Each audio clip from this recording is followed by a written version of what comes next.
Hi Tom, You alright? How you doing? I'm good. How are you? Yeah, good, thank you. I was just thinking it feels really weird not being like wrapped up in a million layers for a Christmas market. Like Yeah, normally we've got 3 layers of thermals and woolly hat and gloves and scarf. It's nice just to sit here with a warm cup of tea. yeah, yeah. It's kind of nice. It takes the pressure off of having a load of stock ready, just to make your store look really feel really like big and Absolutely. stuff as well. So hopefully we'll both sell quite a lot. But Yeah. Well, I think your stuff takes a whole lot longer to make than mine. Mine's a couple of hours, but I'm guessing yours is like a couple of weeks. it depends on what I'm making, really. Like the hats, they take about 3 to 4 hours or so. So they're not too bad. That's really quick. Wow. Yeah, kind of when I get into a groove of it, it just goes really, really quick. So that's quite Yeah. nice. My 3-year-old is currently playing with Play-Doh and watching Disney Christmas. So as long as she's happy, I'm happy to chat. She's having a whale of a time. So yeah, she's good really. She lets me work a fair bit, which is nice. Although my work, all the jewelry making is fairly dangerous for a 3-year-old. There's an awful lot of hammers and blow torches and saws involved. Yeah, I kind of read on your website that you've got like soldering and all kinds of things. So yeah, I can imagine that not being very great around those kind of things. Yeah, she doesn't come into my workshop an awful lot, for obvious reasons. But she does have her own little hammer, and it's like it's absolutely tiny. And she copies me sometimes when I'm supervising, and she thinks that's really, she likes to be like mummy. Yeah, that's really nice. Yeah, I was trying to do a bit of knitting today, and the dog was just trying to get it. So that's the trouble I have. Yeah, I can imagine. You can't really distract them with Play-Doh, can you? No, I don't really want to give her like a bit of wool just to play with, because that will just feed. Oh, I can imagine. Yeah. How many dogs do you have? Just the one. Yeah, we got her during the first lockdown. Really? So she's about 7, 8 months old now, I think. Oh, lovely. Very playful. Yes, very playful. She's a Cocker Spaniel, so she's got a lot of energy. So. Oh wow, yeah, Spaniels are mental, aren't they? yeah. I feel like everyone now is telling us how mental Spaniels are now that we've got one. Like it probably would be quite helpful to know that a little bit more before we got her. But I'm sure they weren't keeping it from you. I'm sure it just never came up in conversation. Yeah. What do you do while you're knitting? Do you watch telly or do you do it's mainly just watching TV. Just kind of it started just as like a guilt-free way of watching TV, because like I felt like when I was watching TV, it was just like a bit of wasted time. But with knitting, I'm like creating, but can also just enjoy just watching a bit of TV, which is quite nice. Sounds amazing. I'd love to be able to do work in front of the telly. Sounds so good. How long have you been doing it? I've been knitting about 3 years or so, I think. Oh wow! So not crazy long, but I kind of started. No. I think it was just before Christmas, about 3 years ago.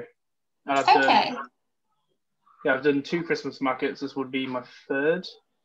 So. All at Fargo or around the country? No, this is the first one with Fargo. So I've done 2 over at the Herbert Art Gallery. Oh yeah! Oh, I love that place. Brilliant. I quite like doing the physical things, because I think it's quite nice to be able to like talk to people. And oh, I love it. Yeah, I've really missed it this year. Being able to chat to customers. It makes a huge difference, doesn't it? You can show your love for what you do when you're talking to your customers in a way that I think you can't when you're just posting on Instagram. But this is a good way of doing it, I think. So do you work as well as knitting, or is Knit Slips your full-time job? No, Knit Slips is just a hobby that I kind of started off. So I work in a cafe in Coventry called Glory and Lils. It's like a little independent. Okay. So I work with the coffee and in the kitchen as well. So I kind of do a lot of all round. But I kind of started knitting because I had my own cafe a few years ago, and it was incredibly stressful. And then when it kind of ended, I just needed a new hobby, and knitting was like total relaxation. Yeah, because it was just able to help like turn my brain off for a bit, and just really got into it, and then 3 years later, and I'm still doing it and loving it. So and making money from it, which is brilliant. That's really good. I would like to sell more than I do, but I think I just quite like creating. There's a lot more things I could do. Like I really want to start writing down my own patterns and stuff, because a lot of the stuff I create, I just create and just make. And I definitely think that is an avenue I could go down. But I just enjoy knitting. It's not necessarily a way of making money, because it's just like a hobby, but it is quite good when it can. That's the best way to do. I think that's where the good designs come from, is without the pressure of like trying to make a living from it. Yeah, exactly. So how about you? How did you start, and when did you get started? So my auntie, who now lives in Montana in America, she was a silversmith, and I don't know, well over a decade ago, she just let me have a play with her tools. She gave me my first pair of pliers, and like literally my starting tools she lent me, that were her old ones, and I really got a bug for it. I just loved it. Like I loved creating shiny things. I'm like a magpie. And then I went on actually it was a Groupon course, just a day workshop, learning to make your own silver ring, and learned a few basic techniques from that. And then it's just been a case of just spending every evening in my workshop, once the little one's gone to bed, and just learning, lots of trial and error, and eventually some good things came out, but a lot of expensive mistakes as well. But it's how you learn, isn't it? It's just, unfortunately, the raw materials are quite expensive when you get them wrong.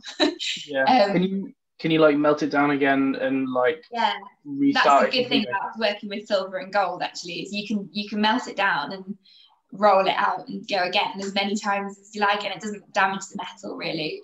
That's good. So there was a bit of investment involved in being able to do that. So I bought a rolling mill, which is a bit like a pasta roller, but for metal.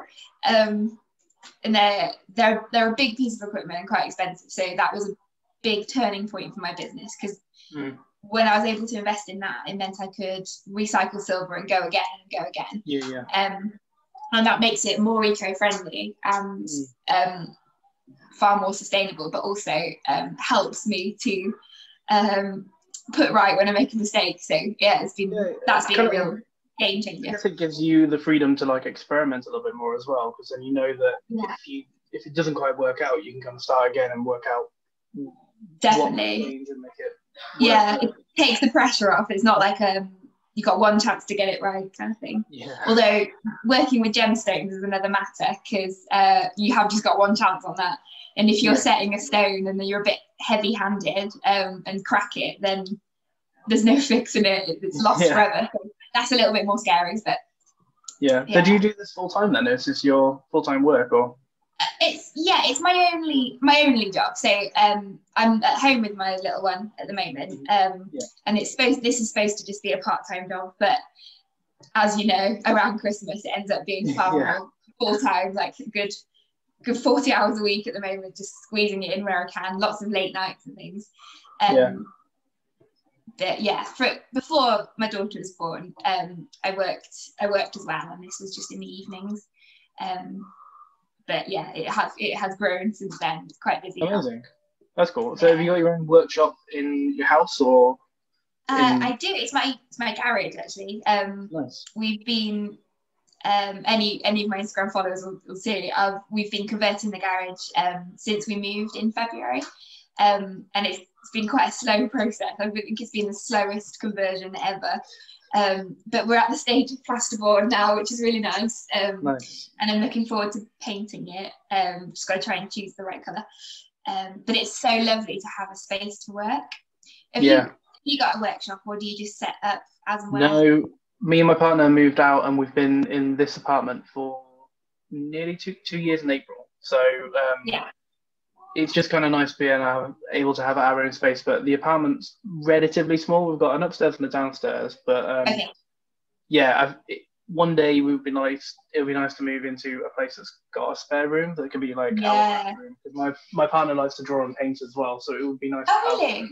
Yeah, so it'd be nice to have like an office / art room kind of thing. Yeah, but, studio. Yeah. Yeah. For now, I mainly knit in the bed while we're watching TV. So. Oh, that sounds lovely. It's just having somewhere to put it all that's the trouble, isn't it? That is the problem. We've tried to utilize as much storage and like underneath the bed and stuff as much as we can. But yeah. Do you are you a hoarder of wool, or are you quite good and don't buy too much until you need it? A bit of both.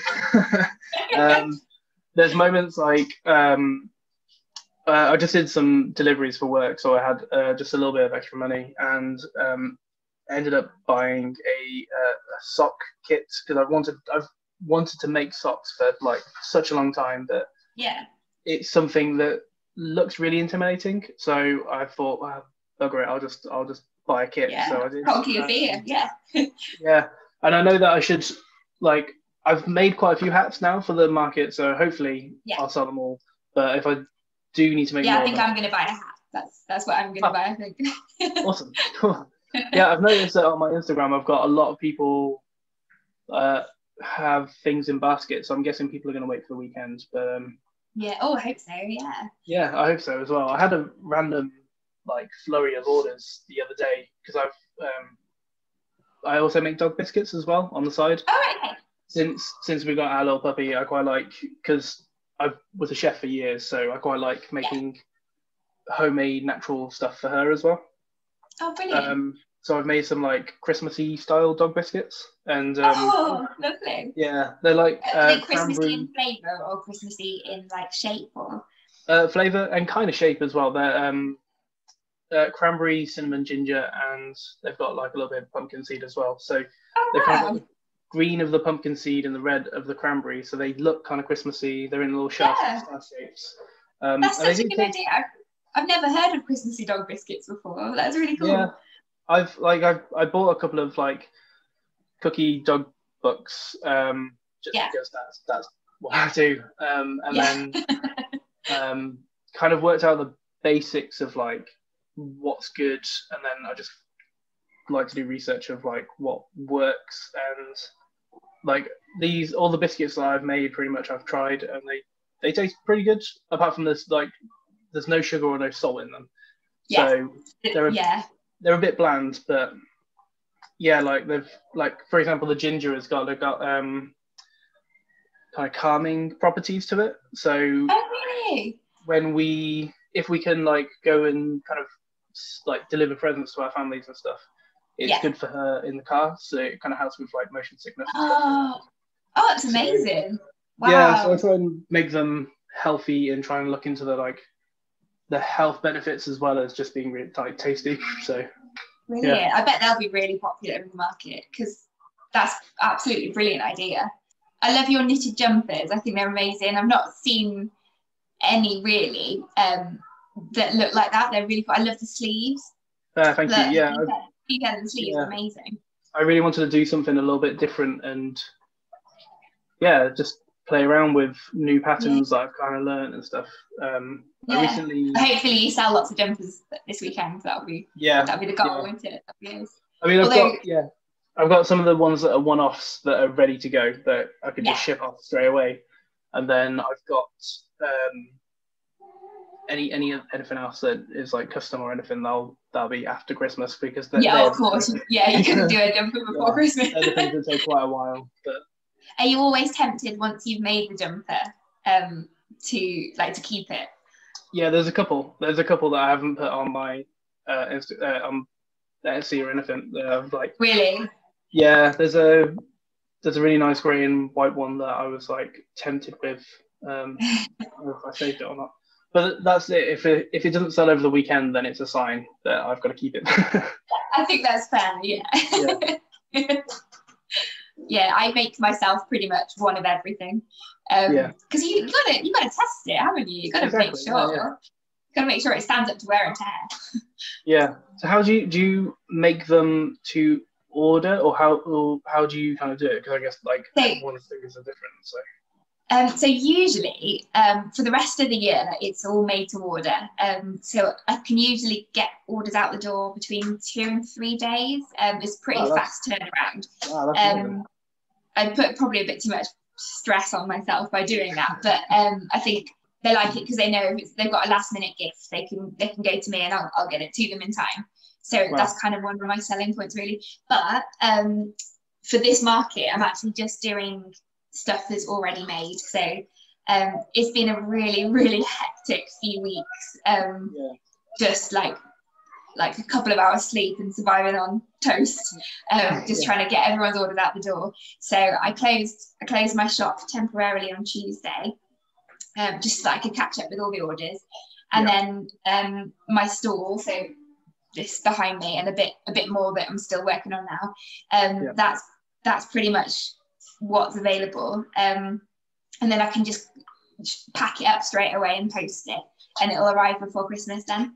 Nice. Because like you, I'm really mindful that the postage is quite slow at the moment, and I want to make sure it arrives in time. So I'm only doing pre-made stuff, like ready to ship stuff this weekend. But there's still lots of the old favourites that always go down well at markets. So I've made sure there's a good few of those. So nice. Yeah. How many markets have you done then? Yeah, I've been doing this for about 5 years. I've done Fargo. I think Fargo is my favourite. I've done that, I think, for 3 years now, 2 or 3 years. And in my hometown of Tewkesbury, there's one every month, so I tend to do that as much as I can. But I mean, the reason I love Fargo so much is hello, darling, just come and say hello. Come in here. I used to live in Coventry when I was a student, on the next road over from Fargo. So it feels like coming home a little bit. Can I say hello quickly? Hello. So are you fully in the Christmas spirit, or are you not feeling Christmassy yet? Yeah, mostly. We picked up a tree kind of mid-November. I think a lot of people started buying trees. Yeah, definitely. Did you go for a real one, or? Yeah. We went for a real one, just kind of a small one for now. Oh, lovely. We've got a lot of plants around, so we're kind of hoping. Are you? Yeah, we're hoping it'll last quite a while if we can. We don't want it just to die after Christmas. So we're like trying to look after it. That's a good idea. Yeah, it's very sustainable. Yeah, exactly. So we might look at trying to kind of plant it outside, or just try and look after it inside. So we'll see. I love it when people do that. When people plant them in their gardens, and then like 20 years later, it's bigger than the house. Yeah, I love it when people do that. Yeah. And then we watched a new Christmas movie that kind of got me into the Christmas spirit. Which one? Was it one of the really awful Netflix ones? It was alright. Last Christmas. It's the one with the person who plays Daenerys, and I haven't seen that yet. Amelia Clark. Is that her name? Yeah. Yeah. So we watched that, and that was quite good. And we've been talking about watching like the Harry Potter box set, basically. That's exactly what we've been doing. We just haven't started it yet. I don't know. We like every time we're in the mood, we're like walking or we're out, and then when we get home, we're like, just kind of watch it now. It does take some commitment, doesn't it, to start the Harry Potters? Yeah. And we're like, a part of us wants to try and do it all before Christmas, but I feel like we're going to be running out of time soon. So yeah, I was going to say that's going to be tricky. Although I suppose you could get a lot of orders done sat in front of the telly watching Harry Potter. Yeah, I can see if I can. Yeah, if I can try and get a hat done every movie, that'd be. That's a good idea. Yeah. I like that goal. That's a really good idea. Yeah. How about you? Are you getting Christmassy? Yeah, I'm one of those like horribly Christmassy people that just fully embrace it. Like I drink mulled wine every night from about mid-November. I just love it. I really love Christmas. And just moving to this neighborhood that we're in now, like clearly everybody embraces Christmas as well, because there are Christmas lights everywhere. And we really enjoyed going for a walk in the evenings and just seeing everyone's Christmas lights, because some of them are mental. They're just insane. Yeah, it's like they've just gone into home base and then just, I'll have one of everything, please. Yeah, literally, I like just blow the mortgage budget on just lights. Yeah. But it's really, I think it's really lovely that this year everyone is, they're doing that for other people's enjoyment, aren't they? I think that's really lovely. Like, yeah. I might have to get going in a minute, because I think she's reaching the end of her capacity for entertaining herself. It's been really good to chat and learn about how you make. Pardon, darling? You want me to put it on the floor? Yeah? Literally no knowing what's on the floor. Make it flat. There we go. It seems she wants me to spread the towel out flat on the floor so she can put her troll on it. Because you know, the world would end if I didn't do that, of course. Yeah, at least your little one can actually tell you what they want. Just about. So yeah.